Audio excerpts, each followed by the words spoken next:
नमस्ते, जय जोहार संगवारी हो। मैं हूं दीपक। स्वागत है आपका हमारे YouTube चैनल DK808 में। दोस्तों, कल ही हम कोरिया ट्रिप से आए और 7 दिन वहां पर रहे।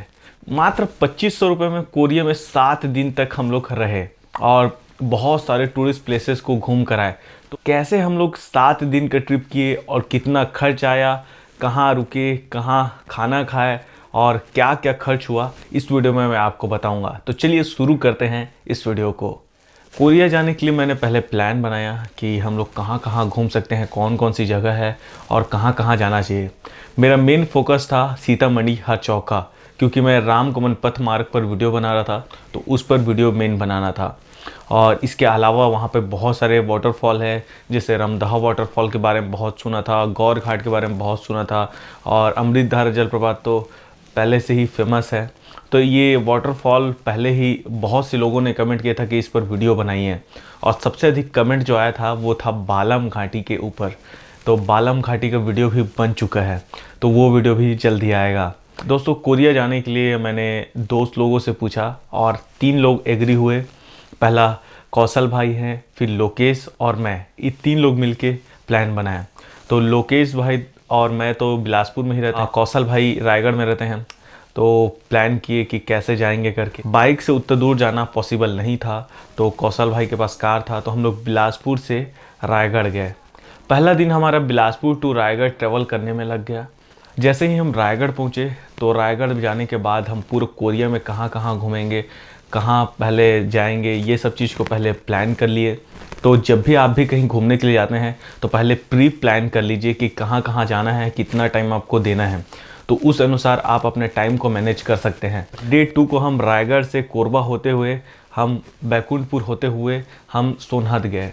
तो ये लगभग 350 किलोमीटर का डिस्टेंस था। रायगढ़ से होते हुए हम कोरबा गए, कोरबा से होते हुए कटघोरा, कटघोरा से होते हुए चोटिया, और चोटिया के जैसे ही थोड़ा सा आगे गए तो हमको खोसर्रा नाला पड़ा।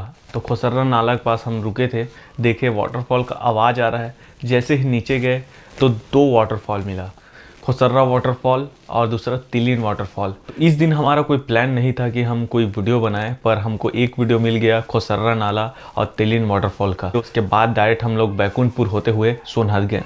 सोनहत में हम विक्की भाई के घर रुके। डे 3 शुरू होता है। फिर हम वहाँ से गुरु घासीदास नेशनल पार्क के लिए निकल गए। फर्स्ट डे जो है हम लोग मॉर्निंग में बालम घाटी कवर किए, हसदेव नदी का उद्गम स्थान देखे। उसके बाद फिर हम लोग वहाँ से निकलते निकलते हम लोग को दोपहर हो गया। उसके बाद हम निकल गए गौर घाट वाटरफॉल के लिए। गौर घाट वाटरफॉल बेहद ही ज़्यादा खूबसूरत वाटरफॉल है। मुझे तो अमृतधारा जलप्रपात जैसा लग रहा था, पर उससे कहीं ज़्यादा अच्छा लगा मुझे यह वाटरफॉल। गवर्नमेंट को इस जगह को डेवलप करना चाहिए और कुछ कुछ काम अभी स्टार्ट हो भी गया है। अगर इसको डेवलप किया जाए तो अमृतधारा जलप्रपात जितना फेमस है, उतना ही उससे कहीं ज़्यादा ये फेमस हो सकता है। उसके बाद हमको निकलते निकलते शाम के 5 बज गए थे और यहीं पे वो हादसा हुआ। हम लोग रास्ता भटक गए थे, हमको दूर दूर तक कोई नहीं दिख रहा था। उसके बाद फिर वहाँ से रिटर्न हुए। जंगल के बीच में मेन रोड में लटकता हुआ झोला दिखा। तो वो वाला वीडियो जो है मैं अपने YouTube चैनल पे डाल चुका हूँ। वो वीडियो आप YouTube चैनल पे मेरे देख सकते हैं। और रात में हम लोग एक चुटकी में ही एक ढाबा था, तो हम लोग रात में ढाबा में ही रुके। डे 4 को जैसे ही मॉर्निंग हुआ, हम लोग ढाबा में ही नहाए और यहाँ पे ब्रेकफास्ट किए। और यहाँ से हम लोग, यहाँ पे पहला पड़ाव जो था हमारा रमदहा वाटरफॉल, चोटिया से मुश्किल से 8 किलोमीटर की दूरी पर था और हम लोग शॉर्टकट अपनाए। ऐसे तो जनकपुर से रास्ता था, तो जनकपुर से लगभग 35 किलोमीटर पड़ता है, पर हम चोटिया से गए, मात्र 8 किलोमीटर पड़ा, पर इसमें 4 किलोमीटर का ट्रैकिंग पड़ा। जो ज़िंदगी भर की सबसे खूबसूरत यादें होती हैं ना, वो यहाँ पर मिला। रमदहा वाटरफॉल का बेस्ट शॉट मिलने वाला है, एक से एक शॉट है यहाँ का, तो ये वीडियो को मिस मत करिएगा।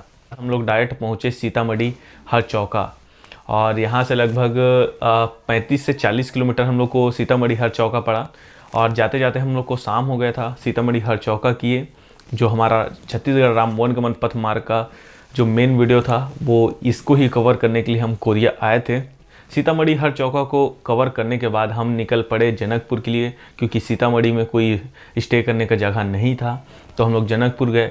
तो फिर हमको कुछ लोगों ने बताया कि आप भगवानपुर चाहिए, वहाँ पे माँ चांग देवी माता का मंदिर है, तो हम लोग चांग माता के मंदिर में गए और वहीं पे स्टे किए। वहाँ पे फिर से प्लान किए कि आसपास में क्या क्या जगह है, तो पता चला वहाँ पे बहुत सारे टूरिस्ट स्पॉट है। अगर जनकपुर के आसपास की जगह को ही हम अगर कवर करें तो 4 से 5 दिन लग जाता। नेक्स्ट डे जो है माँ चांग देवी माता का मंदिर कवर किए, भालूमाड़ा किए, छतौड़ा गए, फिर घघरा गए। डे 5 में हम इन 4 जगहों को कवर किए। छठवां दिन शुरू हुआ।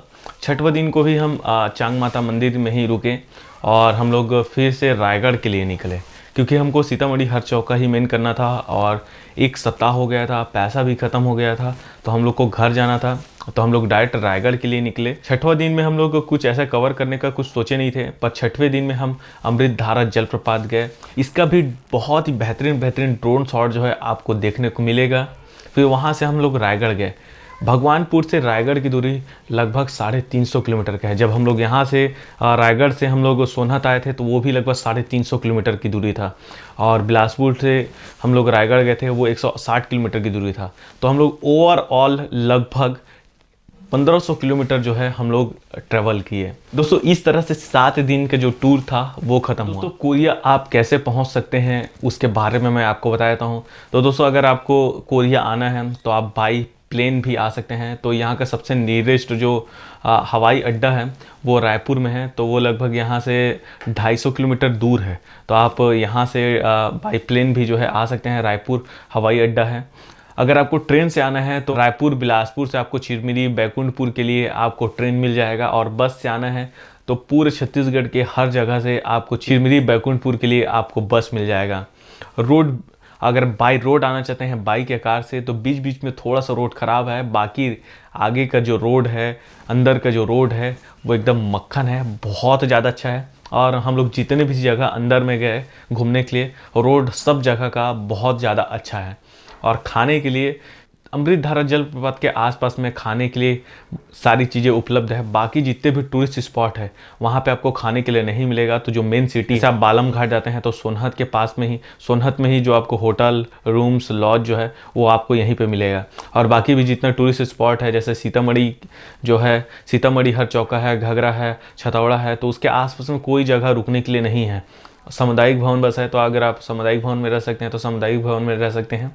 और उसके अलावा वहाँ आसपास में कोई होटल लॉज नहीं है, तो आपको मेन सिटी में आना पड़ेगा। तो ये चीज़ का ध्यान रखें जब भी जाते हैं। और खाने के लिए भी आपको मेन सिटी में ही खाने को मिलेगा। जो गांव हैं, जो टूरिस्ट स्पॉट है वहाँ पे कुछ नहीं है। तो मेन टॉपिक पे आते हैं कि हमारा कहाँ कहाँ पर खर्च हुआ, कितना रुपया हम लोग इस ट्रिप में लगाए। तो दोस्तों हम लोग सबसे पहले 2500 करके तीनों लोग हम लोग जोड़े। 4000 रुपये का पेट्रोल जो है हमको इस पूरे ट्रिप में लगा। लगभग 1500 किलोमीटर जो है हम लोग इसमें घूमे, तो 4000 का मेन पेट्रोल लगा। ढाबा में खाना खाएं तो ढाबा में ही हम लोग का बहुत ज़्यादा खर्चा हुआ, बाकी हर जगह फ्री था खाना। तो हम लोग को 1500 रुपये जो है वो ढाबा में खर्च हुआ।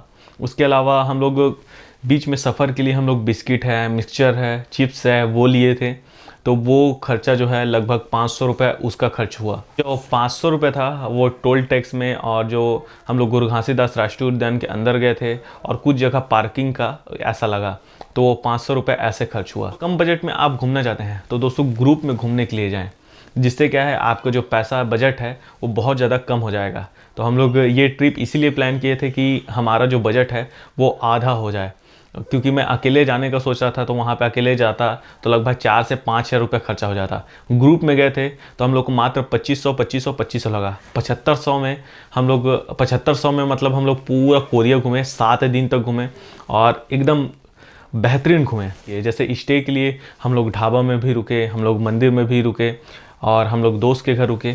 तो आप ऐसा जुगाड़ बना सकते हैं कि आप अगर आप ट्रेवलर हैं तो आप कहीं भी रह सकते हैं। और हम लोग टेंट लेकर भी गए थे कि हम लोग को अगर होटल नहीं मिला, लॉज नहीं मिला, ढाबा नहीं मिला तो हम लोग टेंट लगा के रहेंगे करके, पर टेंट लगाने की ज़रूरत नहीं पड़ा।